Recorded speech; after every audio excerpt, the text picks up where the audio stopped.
Hello, everyone who's watching. Welcome to this crypto ethic YouTube video, or if you're listening on Spotify or Apple Podcasts, wherever you're listening, then welcome to the podcast. So it's so wonderful to have you join us. My name is Tansy Baigent, and I am the founder and lead coach of the Crypto Ethic, where we gather online in community around crypto and Bitcoin, and where I offer classes to help guide people through the process of learning about Bitcoin and crypto. And we offer these videos as a chance to bring information, discussion, and at times a little bit of news. And hi, I'm Anja Claus, and I help edit course material. I like chatting about strategy with Tansy, and I'm sort of the cohort or co-conversationalist on this channel, where we share stories about Bitcoin and crypto and our thoughts on it. So welcome. Thanks for joining us.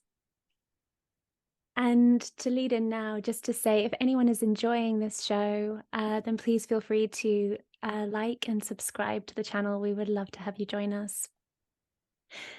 So today we are going to be talking about something that is quite prevalent in the Bitcoin space at the moment, which is Bitcoin NFTs. And for some people, both those concepts are going to be difficult to understand, but we're not going to go into what Bitcoin is right now. But what I do want to speak to is NFTs. So we have heard about NFTs via Ethereum before. So on the Ethereum chain, you can have NFTs. Basically, that means that it means non-fungible token, and it means that data can be passed along the Ethereum network or the Ethereum chain. And essentially that was what differed sort of Bitcoin and Ethereum. So there were two coins. Ethereum was based on the underlying technology of Bitcoin, but it added in an ability to have a smart contract, which allowed these extra pieces of material, so photos or pictures, to be sent along the blockchain. With an NFT on the Ethereum chain, it actually gets sent out. So there's a kind of a big file storage place called the interplanetary file system, I think it is, where these NFTs live. So they don't live on the Ethereum blockchain, they kind of live off it. But there's a little sort of piece of data that just links to that file. So that's just a really kind of brief explanation of NFTs as we see them on Ethereum. And so NFTs have become a really big thing in the crypto space in general. So you'll see it as art. So a lot of people are trading art, trading like little NFTs to get into groups or spaces. So there might be little images. And maybe we can talk a little bit about NFTs. So how have you found NFTs so far? Have you been encouraged by them, Anja? Well, I mean, I've been playing with them, and it's interesting because I find a lot of women in the crypto space are actually in NFTs, or at least they bubble to the surface, maybe because there's not as men in NFTs. So you just hear a lot of women organizations talking about NFTs, and really developing their own NFTs for their organizations, so that it becomes kind of this like group entry, a way to contribute to the group and be part of the group. So it's sort of an interesting, trying to think of an analogy, like what we use. Like if you become a member of an organization, you pay a fee and then you get this boring little card that says, I'm a member. Well, in the crypto world, in the NFT world, you can be a member, of a group that's on the opposite side of the planet and have a cute NFT artwork indicating you and your membership status. So I find it really fascinating. And I've just, and then there's also actually, I think I got into NFTs during COVID and during some of the harder times in the COVID 3 years. Some artists were giving out their NFTs for free. It would show up on Twitter and they were really cute. And I grabbed a couple for free, and they're really interesting, sort of contemporary pulsing art. So I think the power of it right now is the community creating online. And that was so powerful during COVID because everybody was stuck at home, but they could travel the world and meet people and be part of this group via the NFTs. So that's kind of how I started getting into it.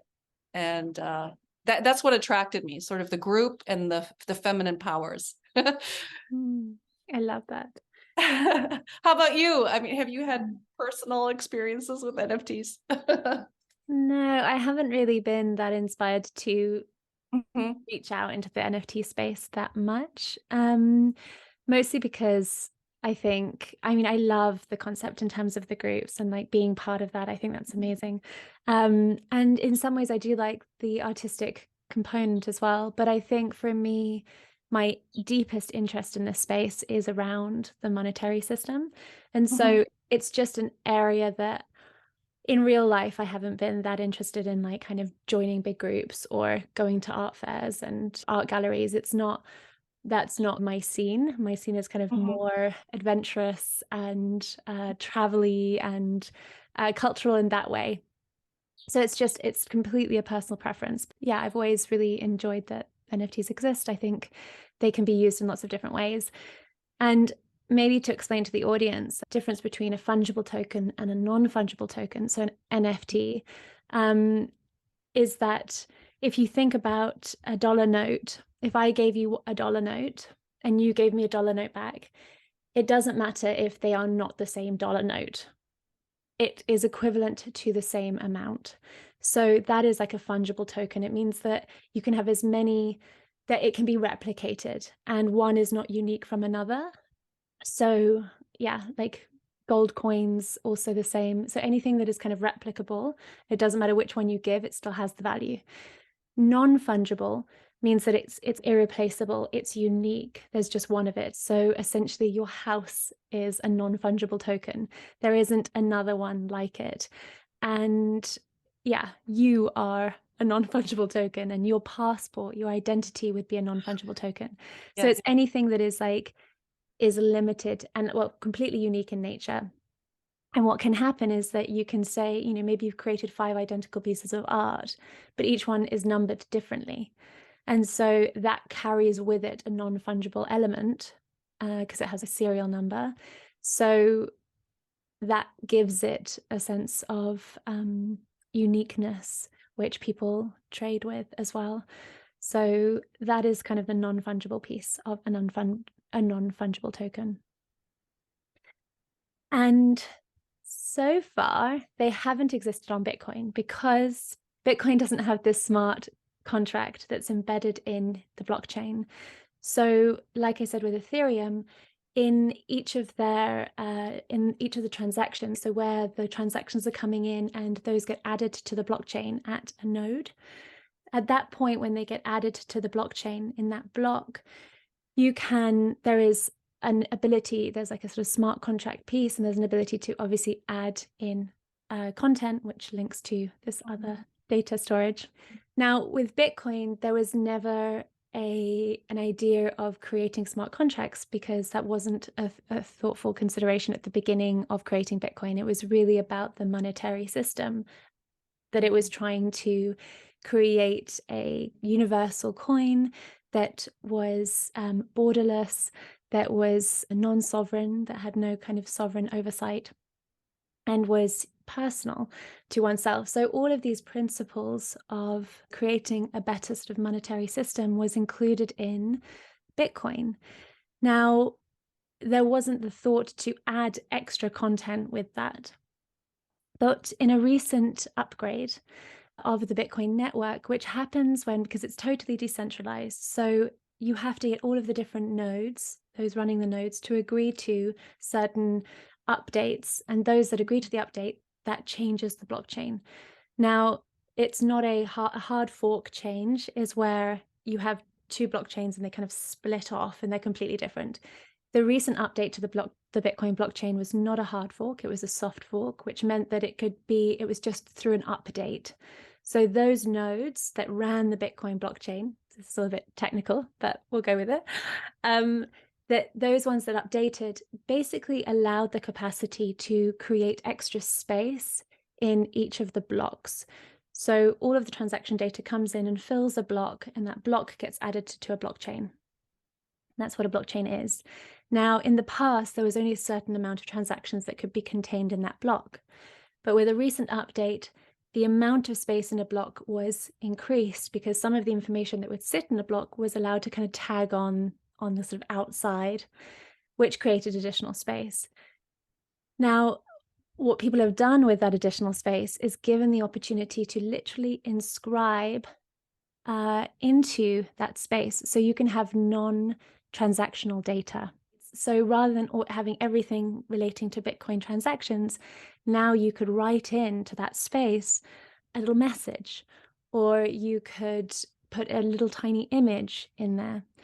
And so suddenly we have these Bitcoin NFTs that actually aren't little signals to another file service, to a file storage service. These are actually written on the Bitcoin blockchain.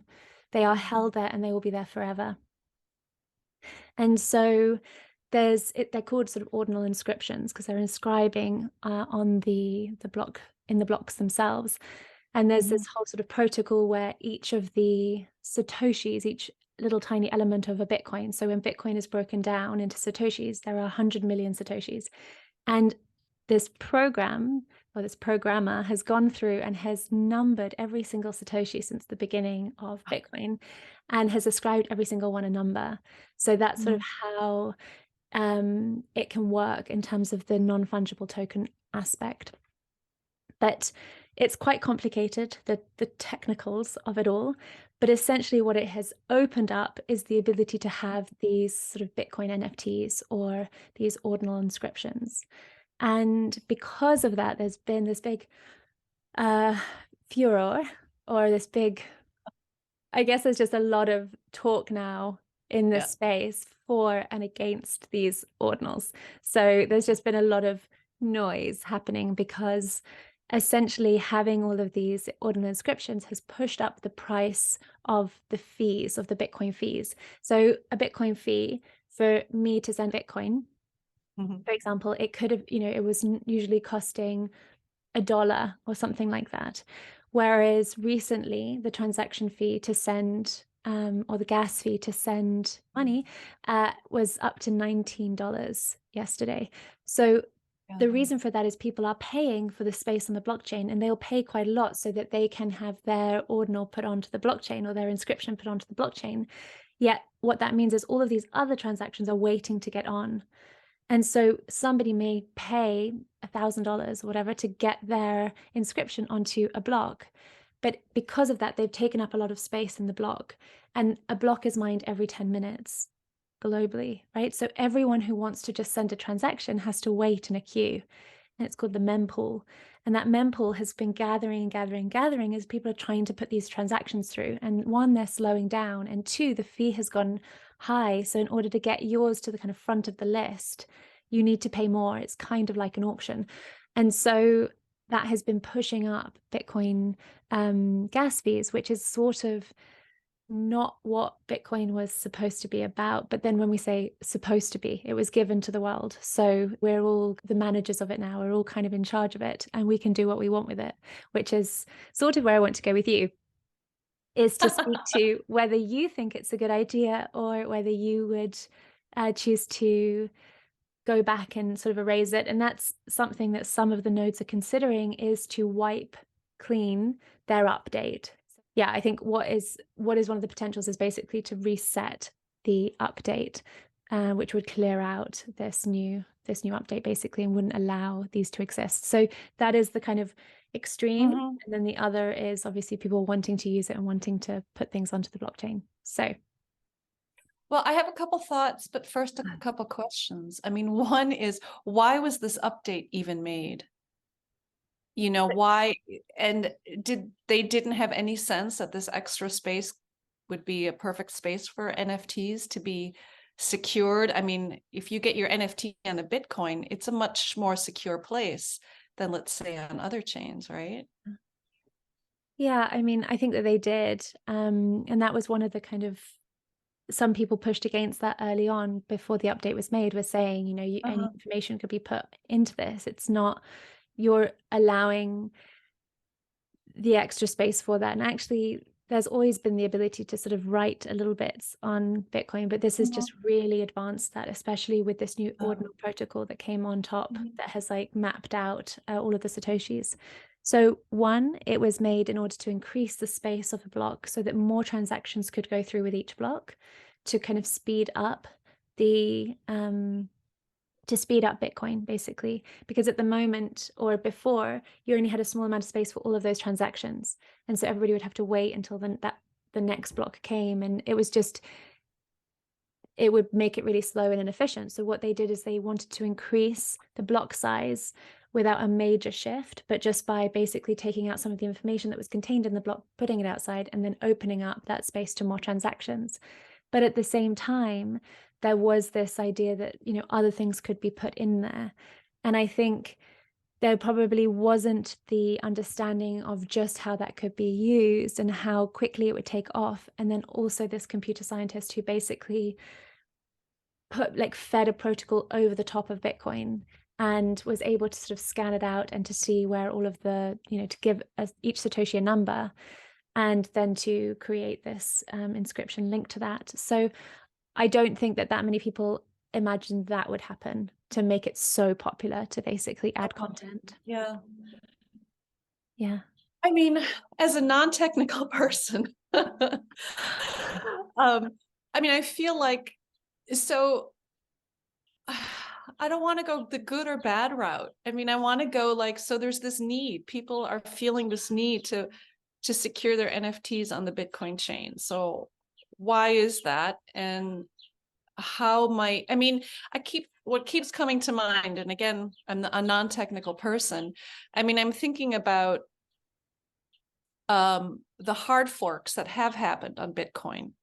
And there seems to be like the BCH, is that where there's another Bitcoin blockchain, but it's a, you know, again, maybe I shouldn't even be going this direction because I don't know, but I'm just thinking in my mind, could there be more than one blockchain, Bitcoin blockchain, where somehow they're related, but they're different, one allowing a place for these NFTs that really want to go there. And onto the Bitcoin blockchain, I've heard that, I mean, it seems to be a more secure place. So in terms of future NFT world, which will most likely include, like you said, your house contract is not going to be 1,000 papers that you have to sign that's sitting in a dusty file in your basement. It's going to be an NFT that indicates you are the owner of this house. You know, and there's all these different ideas about how we can use NFTs to indicate unique identity and unique ownership, which seems to be important because of all this AI stuff happening, and all this ability to pretend to be somebody.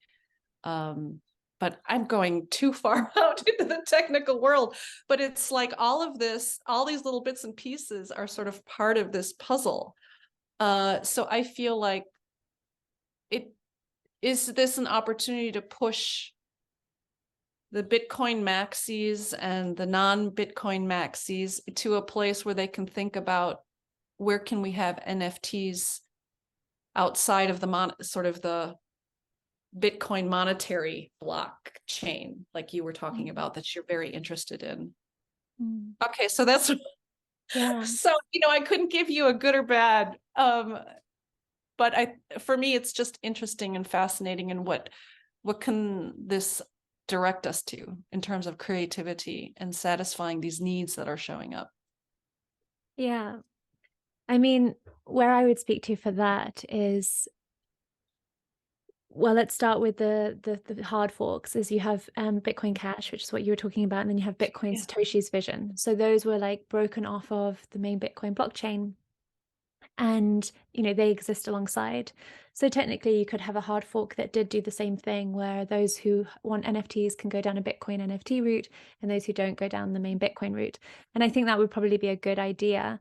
Hard forks are big things to maneuver and navigate, and yeah, it's sort of the last case scenario, but it's a possibility.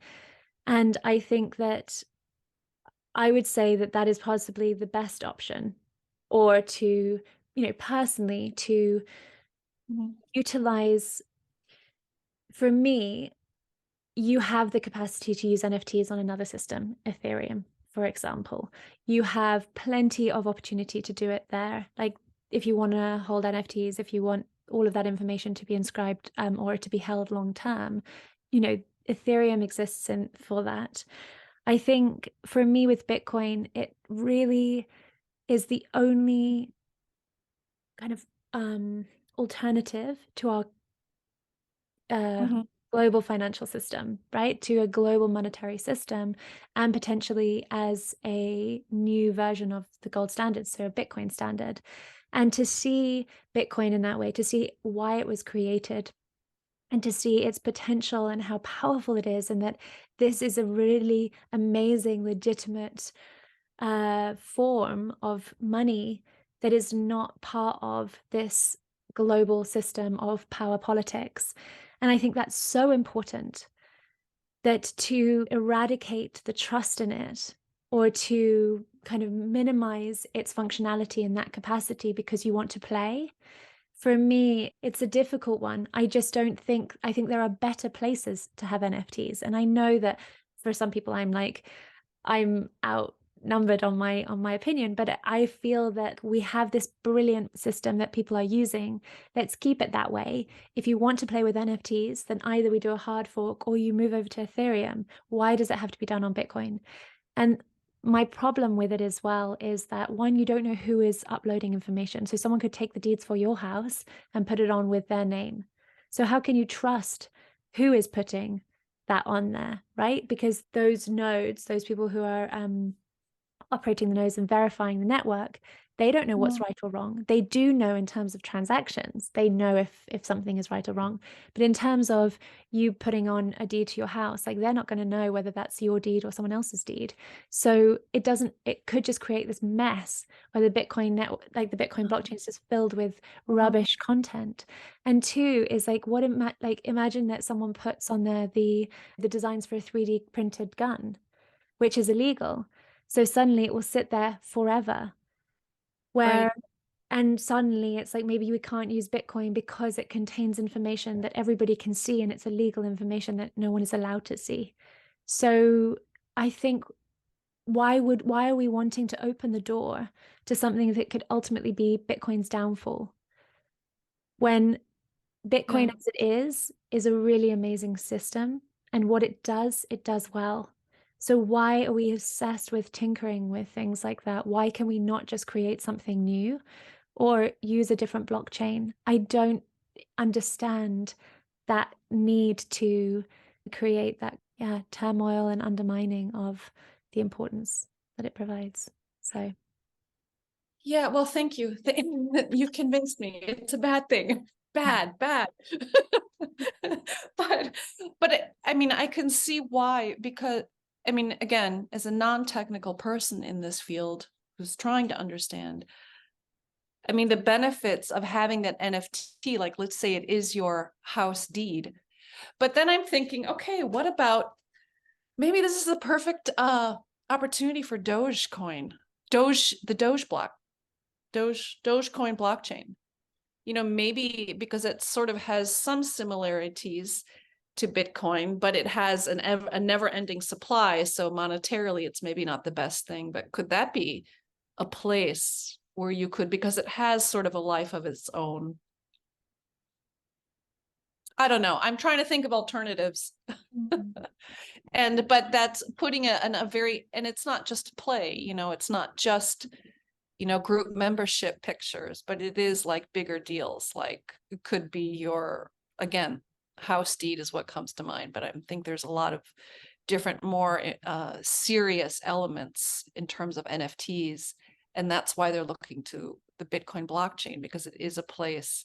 Now, of course, there's always going to be nefarious actors like the gun person putting, and that's, but I agree, in terms of the monetary system, that's really the beauty of Bitcoin. It offers us this alternative, and to mess with the blockchain can really screw up this alternative for us that is necessary for us to get out of this bad situation we're in terms of the economic system globally. Yeah. Yeah. And, there are other blockchains or there are other systems that exist, like Filecoin is about containing protected information, and Right. Ethereum does operate in the same way as Bitcoin, like in terms of having nodes all around the world. And it gets, it's distributed and it's downloaded in lots of different places. I think the weakness in Ethereum is potentially its move to proof of stake, and the fact that it's so pivoted around Vitalik Buterin, who's the founder. But I mean, for most people who are into Ethereum, they believe that it will go on forever. And so that's, a legitimate place where NFTs can exist. And I also don't understand why you want to have all of your information publicly available. You have a private wallet where you have content existing there, or even like you would do on Ethereum with an NFT that you could maybe make private, but then could show if needed with a password or something like that. There are ways to protect information so it's not seen by everyone, but maybe to reveal it if it was under dispute. But anything you put on the Bitcoin blockchain is there to see from, everybody can see it until the end of time. And I do understand the argument, which is one of the arguments about it, is that Satoshi releasing Bitcoin, it is what it is. It's for everyone to do whatever they want with it. If people want to make it into an NFT platform, or they want to destroy it or whatever, it is open source. Everybody can participate in its future. But I think, and so holding on to that, well, this is what Satoshi felt, is that's not the right thing. But it's also, what is the reason why we are all so behind this incredible technology? I wouldn't be in this space if it was just Ethereum and it was like NFTs and it was just, I wouldn't be involved. I wouldn't care. It doesn't matter to me. I'm not interested in art. I'm not interested in my longevity or my need to put something on there forever for posterity. I don't care about any of that. I care about the future of our world in terms of the monetary system, and we have no alternative. And finally, we do. And it's like, I can't think of the same example, but maybe it'd be like having a second sun that would give us energy, would light our lights up forever without us needing to do anything. We think actually it's really pretty as a pendant. And so we break up this sun and mine it and make it into jewelry that's totally useless, but is pretty. So you're taking a source that is so powerful, but because of our want to decorate in some way, or to kind of have our impact, we all take from it. It's what we've done to the earth as well, just plucking things out, mining from it rather than just appreciating its beauty. It's like there is this it feels this extension of this need by the human to destroy a gift that we've been given, the gem of our earth. And it's like, sure, we're the custodians of it. We have been given sole reign, but look what we've done. Because without a guardian, can humans be trusted to actually sustain something that is so powerful? I just, and is so good as it is. And I question whether the human really is the best guardian for anything, honestly. Yeah. Oh, thank you so much for sharing all this passionate beauty and wisdom. I mean, okay, so I'm with you 100% on this. I sometimes get maybe more into the play part because I'm a very playful person. But I agree with you, actually. I think it wouldn't be the space that I would be hanging out in as much at all if it weren't for Bitcoin and this beautiful gift that it offers us, which I'm going to learn more about. I've gotten my 2 books, the Bitcoin Standard and Fiat, something, the history of fiat by Safadine I've forgotten his name. Safedine. Safety. Safedine. Yeah. The Bitcoin standard and the fiat standard. Yeah. Yeah. So I have those. And so I really want to dig deep more into sort of the theory behind it. So I can share it with others and understand it more. Mm. But yeah, thank you. You've convinced me. Well, I think it's important to have debate, and I think Yes, I love it. I love it. bringing our opinions forward. So Yeah, yes, respectful debate where we play, it's like a playful debate. I am so pro that. me too. And it's just, that's just my opinion. But obviously that differs to a lot of other people's, and I think that's Yeah. good, it's healthy. But in my world, I would be using something else for NFTs and Bitcoin purely for transactions. So yeah. But it's going to be so, so interesting to see how this unfolds. I mean, this is a big deal. And I think it seems to be affecting the price. I don't know the price of Bitcoin is it's going down a little bit down now. So I wonder if it's because people are becoming dismayed by all this waiting and extra fees, and it just creates barriers and confusion in already confusion barriered world. Yeah, So and it'll be interesting. definitely. And it was one of the selling points, right? So I know that in the future, the transaction fees would likely get higher, but I needed to send some Bitcoin into my Lightning wallet. But to send, I think it was $50 into my Lightning wallet was going to cost me 20. And I was like, that's ridiculous. I can't do that. And so it makes it unmanageable. So I wasn't even using Bitcoin. And it's part of, how I want to operate is sending Bitcoin and, obviously sending Bitcoin on the Lightning chain, but I've got to get the money in there. And in the US, you guys have Strike and you can put fiat straight into your Strike wallet. But in the UK, we don't seem to have a wallet where we can bring in fiat and then use the Lightning network, or it's like a big high fee to do that. So it's just frustrating to want to use Bitcoin and to not be able to because the fees are so expensive. And that's what happened with Ethereum. As soon as people got really into doing NFTs on Ethereum, Ethereum fees at points were $50 to $100. And it's just unmanageable. It's unworkable. And I feel like people would be more legitimate of that, or they'd be more behind that if it was because it was pushing Bitcoin's price up because everybody was using Bitcoin, then because the price is staying pretty much the same, if not going down, and just people are playing and pushing prices up to ridiculous amounts of money. So it becomes unusable, other than for a long-term store of value. And at the same time, if they are eating away at the Bitcoin blockchain by creating this, if they're making a mess of it, and they are putting in their 3D guns, you're jeopardizing the future of Bitcoin. So then that money that you've got sitting in there could be worthless. So the potential for it to be undermining is much higher than just leaving it as. And I think we've got to use that kind of precautionary principle and to sort of see how, look, we have two paths here. One is very potentially going to cause future harm. It's not certain, but it could. The other, it's not going to, it's fine.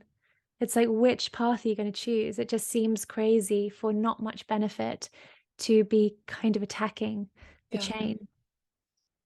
So yeah, as an occasional dabbler in conspiracy theories, which is part of my play, I wonder if this is like a planned attack.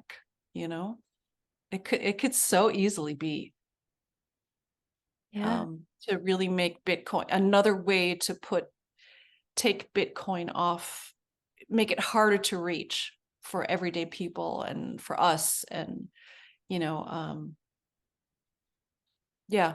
So sort of interesting. I mean, this is like a really fascinating soap opera, and I hope it turns out the right way.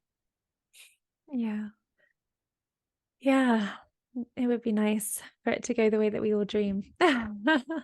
Or a positive outcome. That would be wonderful. Yeah. So do you have anything more to add to this one? No, I don't. I think I'm done sharing my thoughts and feelings. How Well, about that was you? fun. I mean, thank you so much for all that you shared. It was really helpful in Mm, helping me process sort of the pros and cons of this, and the cons especially. So mm, thank you. my pleasure. And I hope that for those listening, for you listening, I hope that it was understandable in terms of how kind of ordinal inscriptions are placed onto the blockchain. But that's information you can look up as well. So yeah, I hope that you enjoyed this one. And thank you, Anja, for sharing this conversation space with me Oh, thank you, Tansy. I always enjoy it. too. And I shall see you next week. Yeah, see you everybody next week. And we really enjoyed having you. And if you enjoyed it as much as we did, please hit the like below, and the subscribe button and all, so you can stay updated about when we release our videos, which is usually every Sunday. And yeah, and share with your friends. Share with people who are starting to get curious about Bitcoin and want to start learning, so, well, we do baby steps, but then we do big picture. So share with your friends. Yeah. Thanks for joining.